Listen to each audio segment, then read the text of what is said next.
এবং pay scale প্রদানের লক্ষ্যে পে কমিশন গঠন, অন্তর্বর্তীকালীন সময়ের জন্য 50% মহার্ঘ ভাতা ও ভাতাদি পুনর্গঠন সহ হরণকৃত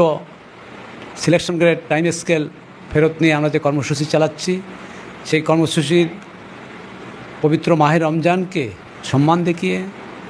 পবিত্র মাহে রমজানের যাতে আমাদের কর্মচারী ভাই বোনেরা কষ্ট না পায় সেদিক বিবেচনা করে আমরা আমাদের 1 মার্চ থেকে ঘোষিত কর্মসূচি আংশিক সংশোধন করে আমরা আমাদের শুধু প্রচার প্রচারণার মাধ্যমে আমাদের কর্মচারী ভাই বোনদেরকে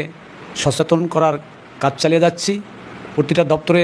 আমাদের সম্মানিত নেতৃবৃন্দ সহকর্মীদেরকে বিনীত অনুরোধ জানাচ্ছি তারা যেন প্রচারের অংশবিশেষ হিসেবে লিফলেট বিতরণ করেন, ব্যানার সাটান এবং জেলা পর্যায়ের সম্মানিত বিভিন্ন দপ্তরের যারা নেতৃবৃন্দ আছেন তাদেরকে সবাই নিয়ে অনুরোধ জানাচ্ছি আপনারা জেলা পর্যায়ে আমাদের প্রাপ্তির জন্য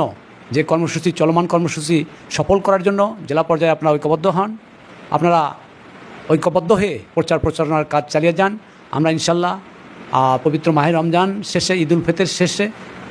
আপনাদের সঙ্গে যোগাযোগ করে আমরা আমাদের পরবর্তী কর্মসূচি নবম পে স্কেল সহ 7 দফা দাবি বাস্তবায়নের জন্য আমাদের কষ্টের ফসল যাতে আমরা ঘরে নিতে পারি আমাদের চেষ্টা অব্যাহত থাকবে এবং আমাদের পরবর্তী কর্মসূচি আমরা ঈদ উল ফিতর পরে আমরা পরবর্তী সংবাদ সম্মেলনের মাধ্যমে ইনশাল্লাহ জানিয়ে দিব।